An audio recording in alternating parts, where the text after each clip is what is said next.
Hey cats, was ist los? What's happening in German?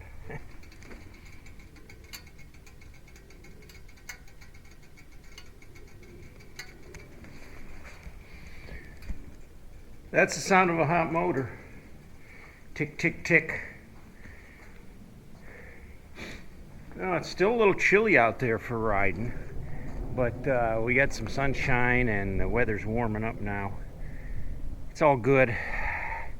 Feels good to get out and blow the stink off. What about the neighbors, though? Do you ever tick the neighbors off? I mean, with your loud pipes. You pull into the driveway and you shoot a couple revs, or maybe you're just working on the bike on a Sunday afternoon. Does it ever tick the neighbors off? Do they get irritated at your noisy toys?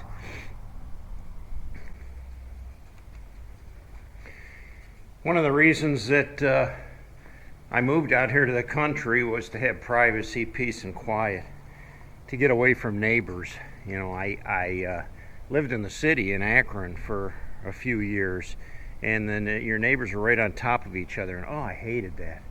So, you know, moved out here to a rural area, put the house way back off the street, and the nearest neighbors are way down there, probably about 700 feet down the towards the road there. So we don't have to deal with them normally.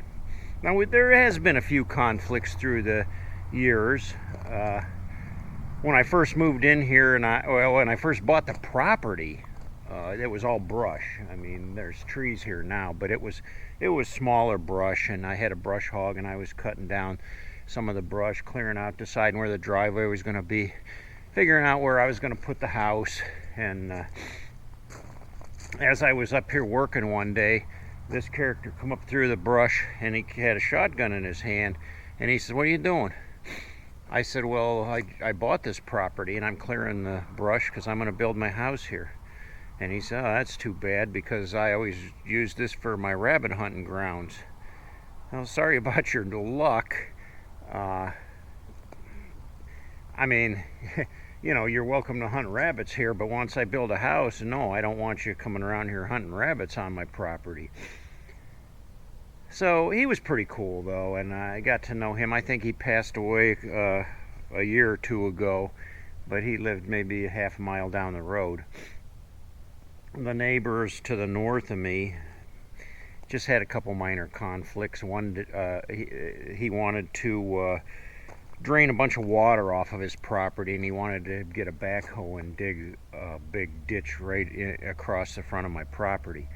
And I said, no, I mean, I'm sorry about the drainage problem in your yard, but don't dump your water onto me. And then he got irritated about that. He felt that I was uncooperative. Hey, you know, sorry about that. You bought the property. That's what you get. Now, to the south of us is all ag fields, you know, either corn or soybeans. And the nearest farm, boy, it's probably a quarter of a mile over that way. You can kind of see a little glint on the other side of the shed there, way back. That's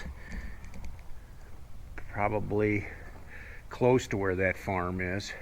But that farmer came over one day and accused me of breaking up some tile pipes that he had along the wood line there for drainage, that he was going to use for drainage in his ag field. Well, I explained to him, I showed him that these tile pipes were full of dirt, and when the dirt freezes, it expands, and the dirt expanded and broke his tile pipes. I said, why would I want to come over there and break your tile pipes? I said, I have no interest in your tile pipes. Mother Nature did that.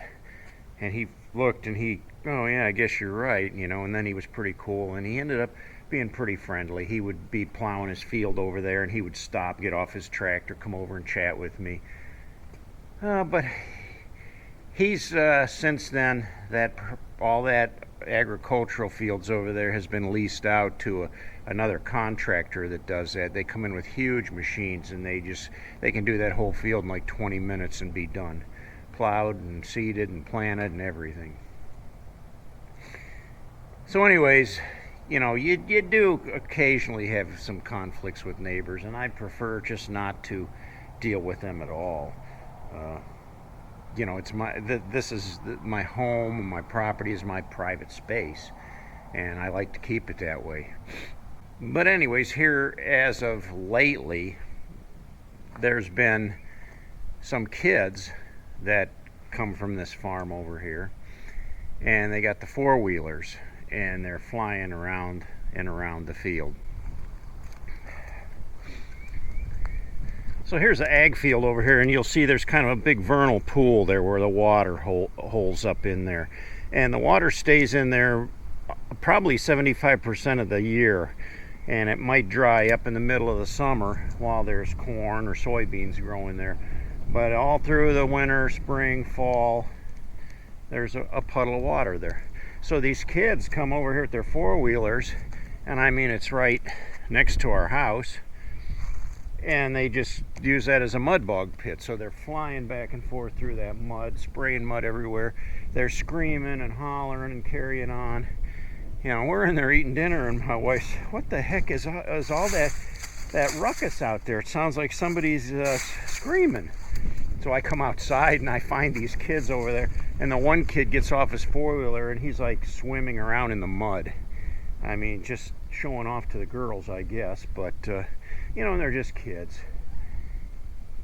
And I got to think, at first I was kind of like irritated, and I'm like, well, there goes our privacy, It was nice and quiet around here. Now all of a sudden we've got kids over here flying around the field on these four-wheelers quite frequently now, within the last month or so. So I don't know what happened on the farm there, but at first I was a little irritated, but then I had to stop and think about back when I was a kid. We lived in rural part of this county, and across the street from where I grew up was a big field, and it wasn't used for anything. There was a couple of gas wells out there, and there were some dirt roads that went back to the gas well. So what we did, we rode our dirt bikes over there. I rode over there every day. In fact, I don't even know who owned the property. Nobody ever used it for anything. It was just kind of growing up with briars and sumac and things like that. Just some small brush. I took my dad's tractor over there and I hogged out some trails all through that whole. It was probably 100 acres there, so I was able to get some pretty good trails in there. I had some dirt jumps, had a couple stream crossings, but we rode over there like every day. And part of that trail went all the way up on the west side of the property, where there was a bunch of homes up there, and I would ride up around there and go around and around. And I can only imagine I must have irritated those people at one point or another, just hearing my motorcycle, my dirt bike, flying around and around through the field. In fact, there was an old man there. He went by the name of Hipsley. That was his last name. And, of course, we called him Hipsley. And Hipsley would walk over there with his cane, and he had one of them little, I call them little yappy dogs. A little yappy dog. And he had on a leash. And he'd walk around our motorcycle trails there. And if we came around the corner and he was there, he'd flag us down with his cane. And he'd say, "You boys aren't supposed to be riding over here. This is private property." And I said, "Well, is it your property?" "No, it's not."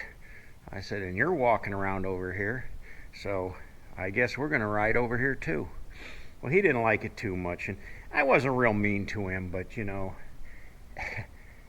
after a while, he got to know us a little better, and if we saw him walking on our trail, we'd go and ride the other loops and let him walk his dog, because there's no sense in just causing havoc with an old person like that.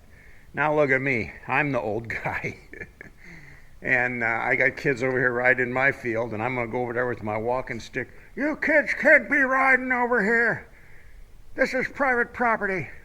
No, I'm not going to do that. I'm going to let them have their fun. And I kind of enjoy watching them too fly around there because it brings back memories. Of course, they're on the four-wheelers, and I haven't seen any dirt bikes. They just ride around on the four-wheelers, and they'll give the girls rides, and the girls are screaming and especially when they go through the mud bog there. So anyway, that's the deal with the neighborhood. That's the neighborhood news here. That being said, I'm going to let you go today. Happy Easter to everyone. It's Easter Sunday, and we're having a ham dinner. My wife's son is coming over for dinner, and she's made cheesy potatoes and green bean casserole. I made some deviled eggs, so things are looking good. And we're going to eat and then probably chill. Just like sit back and let that food yeah, just what I need, more food. Well, anyway, cats, thanks for watching. If you haven't yet subscribed, please subscribe to my channel. Give me a thumbs up, and until next time, ride hard and die free.